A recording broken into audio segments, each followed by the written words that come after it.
Repórter Berimbau, polêmico, investigativo e o mais bem informado do rádio paranaense.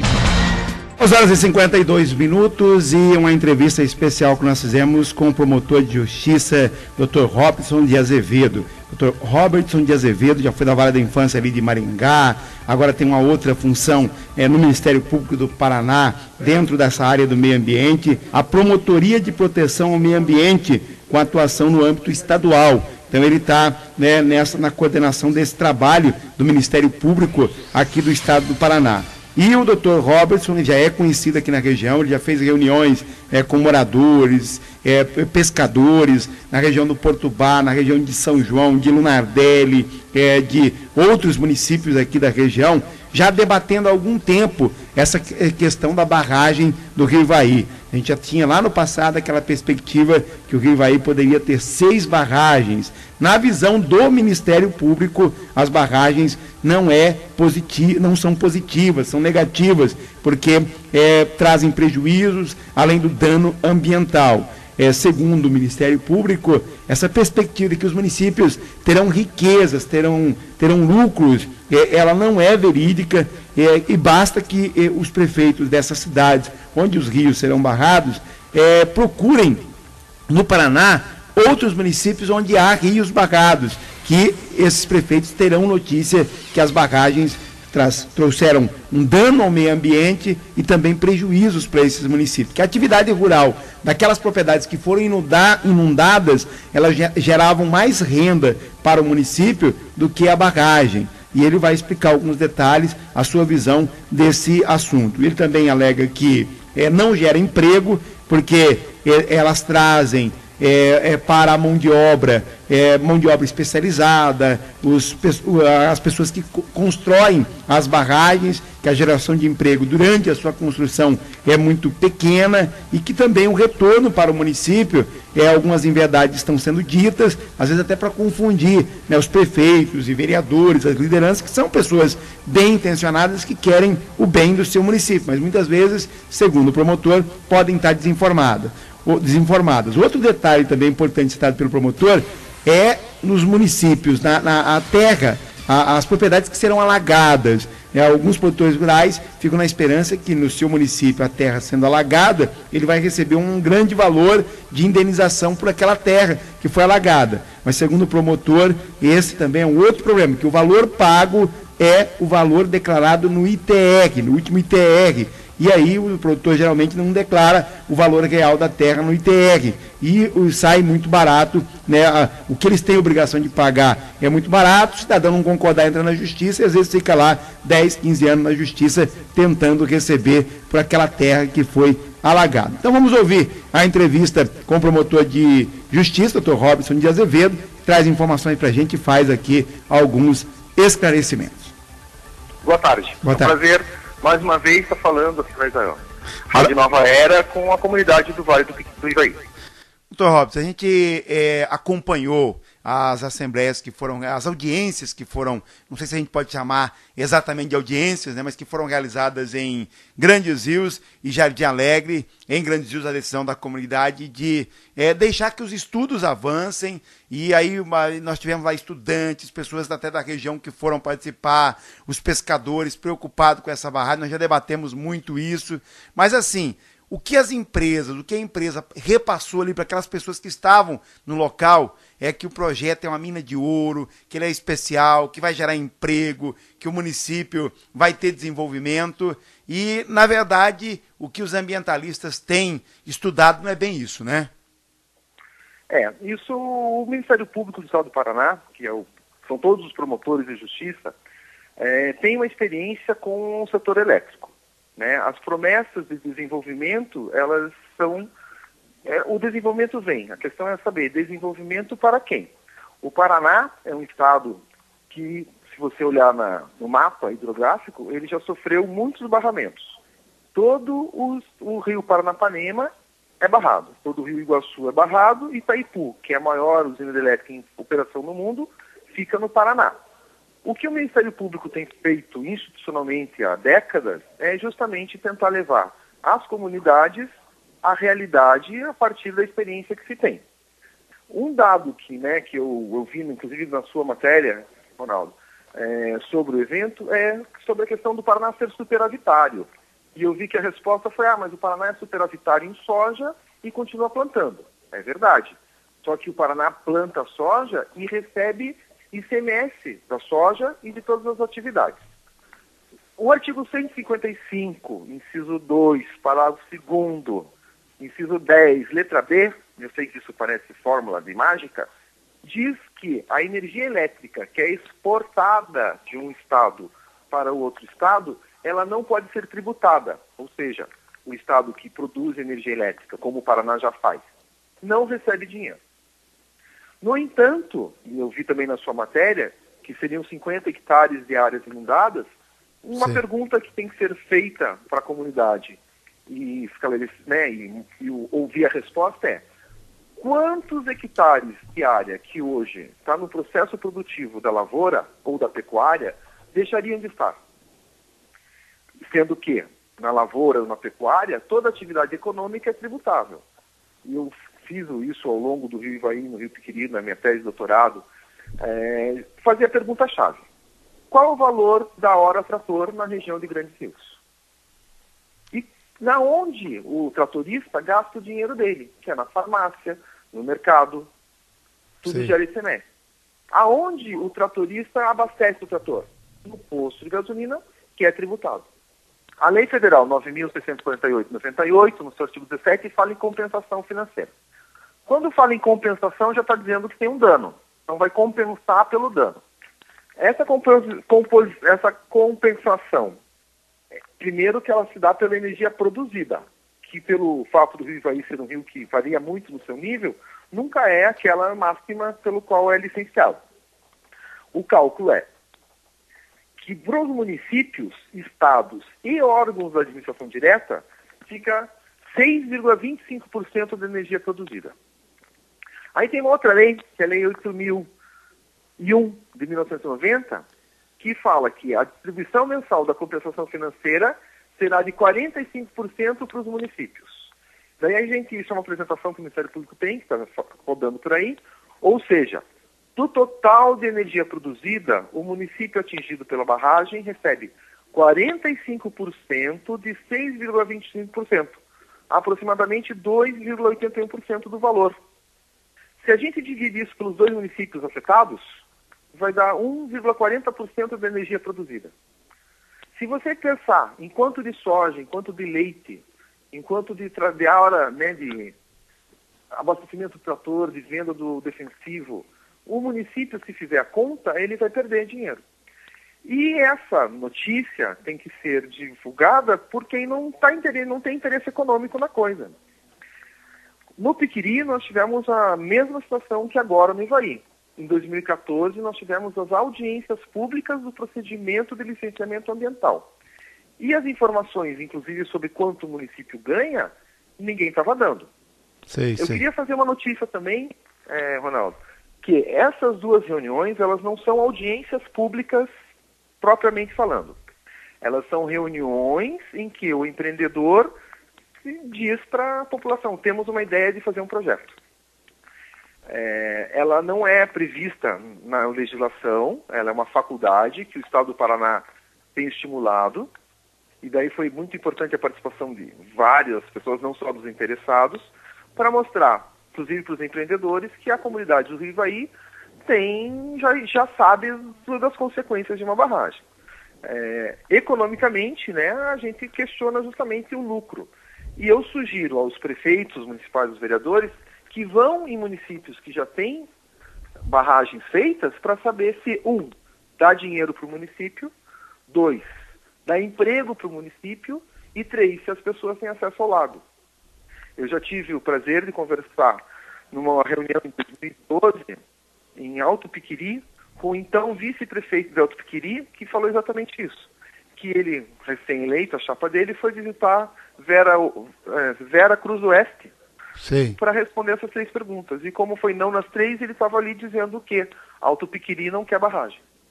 Agora, doutor, uma questão que pesou bastante é que a informação que eles divulgaram, o doutor já falou aí sobre o que sobra para o município desse empreendimento, mas lá a informação é que cada município vai receber por mês, depois da barragem pronta, pelos 30 anos de contrato, enquanto a barragem existir, cada município vai receber em média 100, 150 mil reais por mês. Esse seria o valor exato, doutor?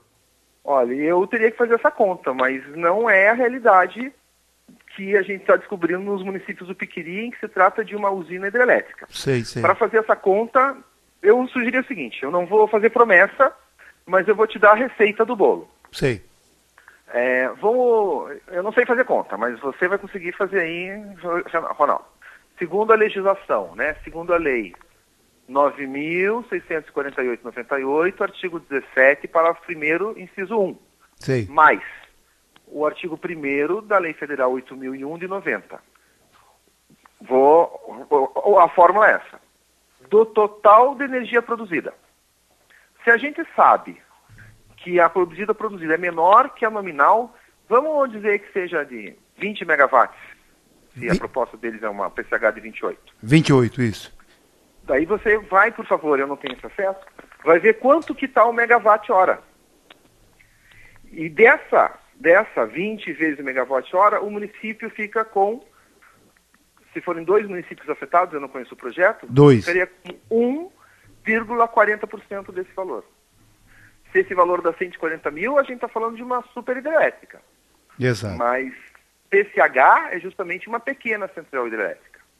E a falta de transparência é exatamente uma prática do setor elétrico de dizer, o município vai ganhar tanto, mas faz a conta para mostrar. Eu tive a experiência já de uma reunião pública em Iporã, né, e depois uma audiência pública em Iporã, de uma usina hidrelétrica, ou seja, uma obra de grande porte, que o município receberia 40 mil reais de compensação, e a APA municipal das Ilhas e Vales do Rio Xambrê, em Iporã, dá 120. Então, assim, só que a diferença é que com uma área de proteção ambiental você continua produzindo soja, cana, o que tiver, né? Aqui não vai inserir, porque pelo que a gente tem de informação, essa usina proposta ela tem mais de 10 mil quilowatts. Mas se tiver menos, não paga nada para o município. Não tem compensação alguma. E assim, foi isso que nós fizemos no Vale do Ivaí, no Vale do Piquiri. A gente vai marcar reuniões em Jardim Alegre, né, também em Grandes Rios, para fazer esse cálculo e mostrar para as pessoas. Eu duvido, por exemplo, que eles tenham tornado público que o cálculo para a desapropriação é do ITR declarado. Não, isso não foi. Até, doutor, esse é um detalhe importante, que nós já acompanhamos alguns vídeos de pessoas que tiveram propriedades alagadas e de pessoas que estão há 20 anos tentando na justiça receber e morando em casa alugada, né? Exatamente. E pelo ITR declarado, que ninguém declara o ITR no teto, declara o ITR no piso, que é fora do mercado. E assim, a proposta do movimento Pró-Ivaí Piquiri, que acabou sendo a tese do meu doutorado e hoje está virando uma política da instituição do Ministério Público, é justamente levar à comunidade a informação da parte do Ministério Público e das universidades, e algumas tiveram presentes nessas reuniões, porque nós não temos interesse de lucro. Nós não estamos vendendo peixe nenhum. A gente não vai ganhar dinheiro com isso. Nós queremos é que as pessoas tenham condições de ter uma informação adequada, sem querer vender, vai ganhar dinheiro. A experiência dos municípios que têm barragem é de prejuízo econômico, inclusive. Um outro exemplo, talvez essa barragem não tire muita gente de sua própria casa. Eu vi pela tua matéria que 2 famílias seriam totalmente desapropriadas. Isso. Mas, às vezes, a pessoa não é totalmente desapropriada. Mas eu pergunto aos ouvintes, qual é a parte mais fértil de qualquer propriedade que tenha cabeceira numa estrada e fundo no rio? É a parte da estrada ou é a parte mais próxima do rio? Perfeito. E a parte mais fértil, a gente sabe, é a parte mais baixa. Às vezes, o que sobrou da propriedade, seja 60%, 40%, porque você tem que botar a mata ciliar, não é suficiente para que uma família que hoje vive disso passe a viver. E os municípios, a maior fonte dos municípios são, o Fundo de Participação Municipal. Se houver perda de população, o município sai da faixa atual por uma faixa mais baixa e recebe menos dinheiro. E eu sei que, tanto em Jardim Alegre quanto em Grandes Rios, a principal atividade econômica é agrícola. Que as cooperativas, elas disputam ali acirradamente quem vai entrar na cooperativa tal ou quem vai entrar na cooperativa do outro. E a gente vai estar perdendo para um terceiro. Então, assim, há interesse na construção de barragens. Tem que saber se esse interesse é local. Doutor, e a experiência mostra que o interesse não tem sido, o local não tem sido preservado. Quem sofre as consequências é o município. Outra coisa que na reunião pública, isso acontece em audiência pública, eles falam assim, vai gerar 600 postos de trabalho. 600 do lado de cá do rio ou 600 do lado do rio? Ou é 1.200, eles não estão dizendo. E esses 600 quem são? Hoje em Jardim Alegre tem gente capacitada para fazer cimento concreto, que é um trabalho altamente técnico da cimentação. E eles dizem, a gente vai capacitar. Mas existe toda uma literatura demonstrando que, chama-se a indústria, os barrageiros. Os barrageiros são homens que trabalham, que ficam nos campos, acampamentos, e não é nas duas cidades, às vezes é numa, às vezes na outra, e que tem problemas muito sérios associados à exploração, né, sexual infantil, violência doméstica. Isso está tudo na literatura. O que a proposta do movimento Pro Ivaí-Piquiri e a gente vai retomar isso na região, é mostrar o que já se sofreu com esse processo. E o convite que o Ministério Público faz, especialmente aos gestores, é que eles procurem a informação nos municípios que já sofreram com esse processo para saber se o município está levando dinheiro. Se depois de construída, quantas pessoas do município continuam trabalhando no empreendimento desse. E qual o impacto disso na economia local? Quantos hectares deixam de hoje, que tem lavoura, que tem, né, portanto, todas as atividades da cadeia econômica agrícola deixariam de ser. E esse detalhe do emprego, doutor, porque lá no passado, acompanhando isso, nós já entrevistamos, né, prefeitos de cidades barradas, e eles, de rios barrados, que tem cidades que têm rios barrados, e eles declaravam que tinha aquela expectativa de 400 empregos, que ia até faltar mão de obra no município, todo mundo empregado. Aí vieram aquelas pessoas que fazem barragem de fora. Essas pessoas não eram do município, superlotaram os postos de saúde, aí gerou toda uma problemática de segurança pública. Então, além de não gerar um emprego, o município ficou com a despesa na área de saúde, na área de segurança e com outros problemas. O conselho tutelar. Seria mais ou menos isso, né? E assim, essa informação tem que ser divulgada. A proposta que se tem é que a gente continue divulgando isso para que a comunidade escolha a partir de uma realidade que não é mascarada por aqueles que têm interesse em ganhar dinheiro com o rio que hoje serve a todo mundo, mas que se for barrado, passa a servir somente àqueles que empreenderam. E assim, uma coisa que eu queria deixar explícita para a comunidade, assim, não é que eles pediram autorização para as pessoas para continuar fazendo os estudos. Sim. Como se trata de um empreendimento com 10 megawatts, pela lei tem que ter um estudo prévio de impacto ambiental, que tem que ser submetido a uma audiência pública, na qual qualquer interessado vai, por exemplo, pedir a complementação desses estudos. Quem tiver acesso à página do Pro Ivaí-Piquiri e tiver paciência de até novembro de 2014, vai ver as diversas perguntas que foram feitas em sede de audiência pública, porque o EIA-RIMA tinha sido muito ruim. E eu não quero adiantar muito, mas quem estuda para fazer barragem no Piquiri vai ter que saber qual a importância do rio Ivaí na produção de peixes que estão pescados lá em Guaíra e em Porto Rico.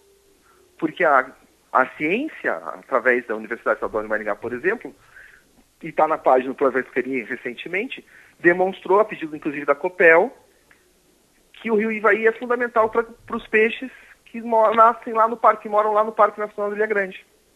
E isso vai ter que estar no estudo de impacto ambiental a ser proposto. Se não tiver, certamente vai ter gente na audiência pública pedindo a complementação desses estudos. E o grande negócio, que é para ganhar dinheiro, passa a ser um procedimento arriscado. A Copel, que teve interesse em fazer barragens no Ivaí, não desenvolveu. Então, assim, eu acho que nós estamos diante de uma oportunidade agora premente de voltar a conversar com a comunidade, e a gente, claro, conversa com a comunidade, quem aparecer não precisa ser a favor ou contra, para trocar ideia. E informar, e as pessoas a partir daí têm que tomar sua decisão a partir da experiência. Eu sugiro, especialmente aos gestores, que eles procurem os municípios que já sofreram com esse processo para saber se é lucro ou se não é lucro. Inclusive, como virou institucional, sexta-feira agora, dia 28, a equipe técnica do Centro de Apoio de Meio Ambiente aqui de Curitiba, com o promotor da região, vão para Cerro Azul para conversar com os prefeitos de Cerro Azul e Dr. Ulisses e os vereadores para saber o que o município pode fazer para impedir que o Rio Turvo, que é um rio importante, mora muita gente na beira ali, deixe de ser barrado. E tem vários instrumentos legais que os municípios se manifestam, seja por leis declaratórias, seja pelo plano diretor, seja pela criação da APA. No Rio Piquiri, no dia 3 de julho, nós tivemos uma reunião em Campo Mourão, na sede do Campo Mourão, em que Brasilândia do Sul, Mariluz e Quarto Centenário, os prefeitos estavam lá, eles vão criar uma APA municipal, cada um vai criar a sua, nos lugares que eram para ser alagados pelas usinas hidrelétricas propostas pela Copel, porque eles fizeram as contas e descobriram que através do ICMS ecológico, o município ganha mais do que se deixar barrar. E dentro de uma APA, que é a proposta, você pode continuar com a agricultura convencional. E vale mais a pena você ter uma unidade de conservação, em termos econômicos, do que ter uma barragem. E isso tem que ser conversado. E a gente estava nesse processo de difusão dessa informação, e agora, e faz parte do jogo, eles que têm interesse, é um interesse legítimo, só vão ter que seguir a lei. E o Ministério Público faz questão de duas coisas: que a legislação seja cumprida, inclusive no que diz respeito a todas as licenças, a todas as audiências públicas, a plena informação e não a informação que desinforma, por exemplo, dizer que o município vai...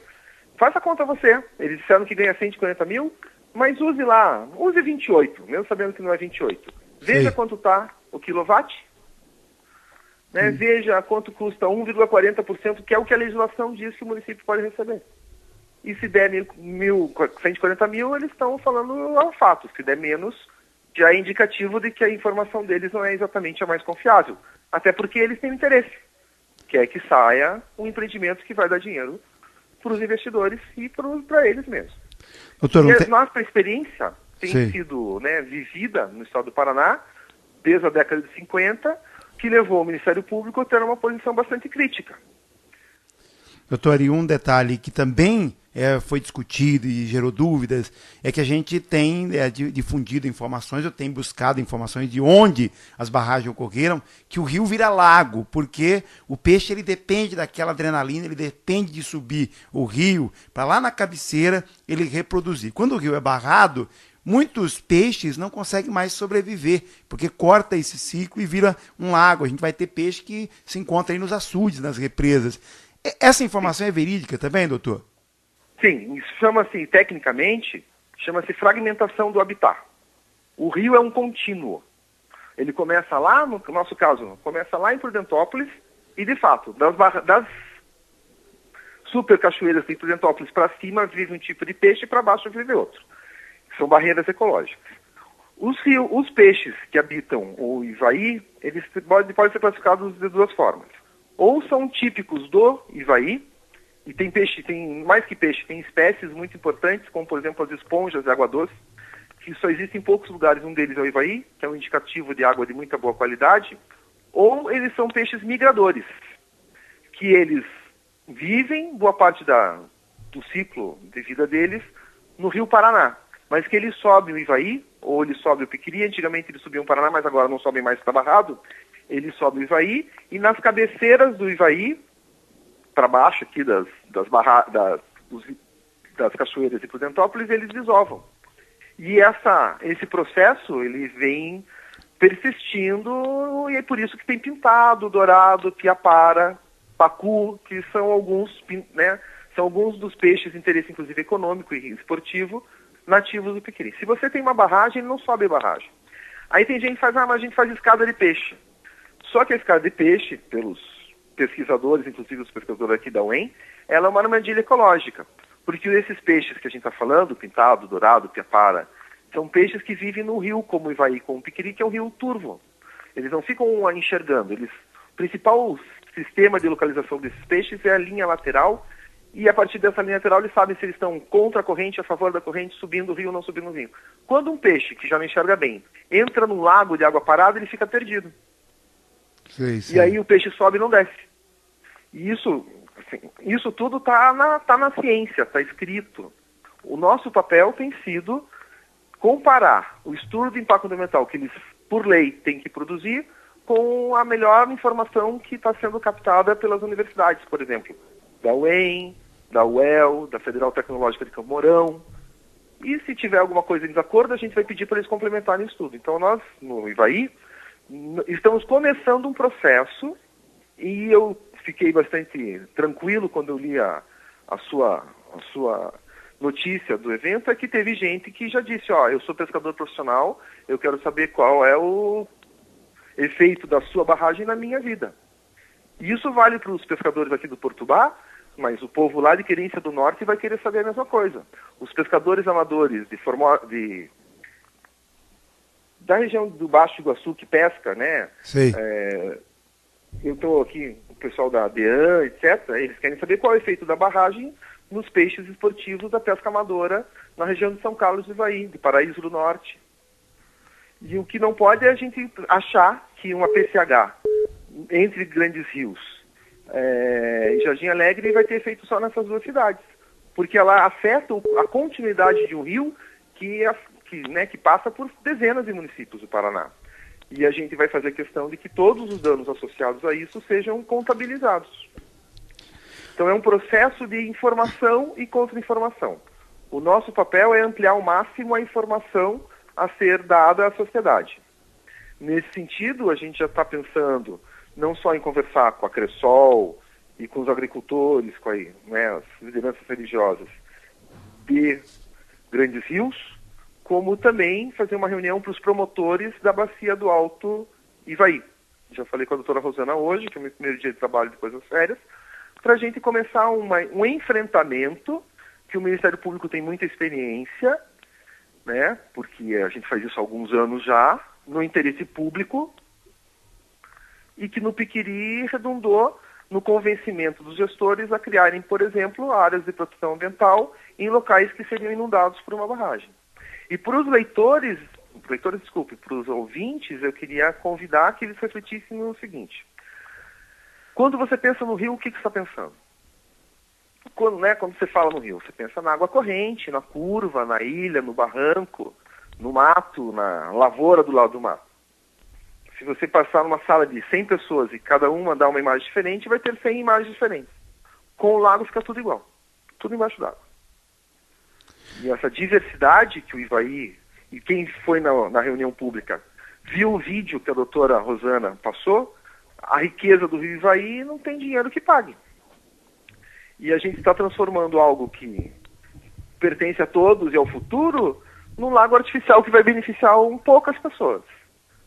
E eu queria, de novo, convidar os ouvintes, especialmente os gestores, para que vão em lugares em que já foi construída barragens para saber que lucro o município efetivamente tem. Eu passei as leis e passei o cálculo. Então, o município de Jardim Alegre receberia 1,40% da energia produzida. Aí veja quanto que o município produz naquele lugar que hoje é lavoura e que eventualmente ficaria embaixo d'água. E faça a conta. E se criar uma APA em cima daquele lugar que hoje é à beira do rio, o município receberia o ICMS ecológico, que é destinado justamente àqueles municípios que protegem território e que tem um índice muito grande de retorno. Os municípios, e eu convidaria também os gestores a procurarem, por exemplo, Francisco Alves, para saber quanto o município de Francisco Alves ganha com a APA municipal das várzeas do Rio Xambrê. Perfeito, doutor. Nas quais, inclusive, continua se produzindo agriculamente. Doutor, Queria agradecer a sua participação aqui, não é a última vez, né? E nem a primeira, vamos debater muito esse tema ainda. Eu sei que nós teremos encontros também na região organizados por quem defende a natureza, por quem defende o rio. Só para as pessoas que estão nos ouvindo, onde o doutor está trabalhando hoje, quem que é o doutor, para quem ainda não conhece, né? Quem que é o doutor Robson de Azevedo? Tá bom. Bom, eu hoje trabalho no Centro de Apoio Operacional às Promotorias de Justiça de Meio Ambiente, Habitação e Urbanismo. Eu sou PhD, como é envergonhado falar isso, mas eu sou PhD em Ecologia de Ambientes Aquáticos Continentais, ou seja, água doce. Perfeito. E fiz esse trabalho justamente para poder, no enfrentamento à indústria barrageira, ter argumentos de ordem econômica, social e ambiental para dizer que o interesse público, ou seja, o interesse da comunidade, está na preservação do ambiente que nós temos, especialmente dos rios livres e barragens. E que existe interesse econômico que quer vender um peixe que a gente não quer comprar, dizendo que é melhor você transformar o rio no lago. Só que a experiência do Ministério Público no Paraná é exatamente o contrário. E a gente trabalha com informação. Então, o título da minha tese é a tradução entre os diversos ramos do conhecimento na educação ambiental de comunidades ameaçadas por barragens. E o resultado que a gente tem tido é de que as pessoas passam a valorizar o rio que tem e defendê-lo. E para isso a gente precisa ter uma comunicação. Nesse sentido, a importância da rádio, a importância das palestras que já foram feitas e vão ser retomadas, e a gente não tem medo do debate. Até porque a gente sabe do resultado do que já viveu no Paranapanema, no Iguaçu, no próprio Paranazão. E tem vários aspectos, e esses aspectos eles foram basicamente, estão escritos, né, está na doutrina, e a gente está levando essa informação à comunidade. E a gente está diante de um clássico, né, conflito ambiental. Eu vou ler um texto aqui do Axelrod, que é um autor aí. Conflitos ambientais são aqueles envolvendo grupos sociais com modos diferenciados de apropriação, uso e significação do território, tendo origem quando pelo menos um dos grupos tem a continuidade dessas formas sociais do meio que desenvolvem ameaçados por impactos indesejáveis decorrentes do exercício das práticas de outros grupos. Ou seja, quem está hoje em Jardim Alegre, na beira do rio, talvez queira permanecer. Mas tem alguém que quer, não, para eu fazer o meu negócio você tem que sair. E eu te pago. Paga quanto? O ITR declarado. E aí esse conflito se instala. Então o que nós fazemos é informar as pessoas que são a parte mais fraca desse conflito para que eles tenham melhores condições de escolher qual o futuro que eles querem ter. Uma pergunta que eu não sei, talvez você possa... Tem cemitério na região em que o lago é proposto? Não tem. Tá, porque se tiver cemitério, os corpos têm que ser desenterrados. Sei. Assim como todas as árvores do futuro lago têm que ser cortadas. Porque o problema de barragem é a qualidade da água.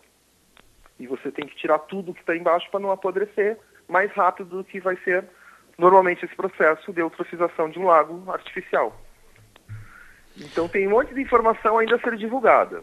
E eu agradeço a oportunidade de conversar com a comunidade e dizer que a gente está organizando reuniões que são abertas a todos, ou inclusive as pessoas que são favoráveis ao projeto, para que com mais informações possam avaliar melhor o futuro. E é disso que a gente está tratando, do futuro. Doutor, eu queria agradecer mais uma vez aqui a sua participação, dizer que nós estamos aqui à disposição para esse debate e é sempre uma honra tê-lo aqui na programação com a gente, tá bom? O prazer é todo meu. Obrigado. Repórter Berimbau, polêmico, investigativo e o mais bem informado do rádio paranaense.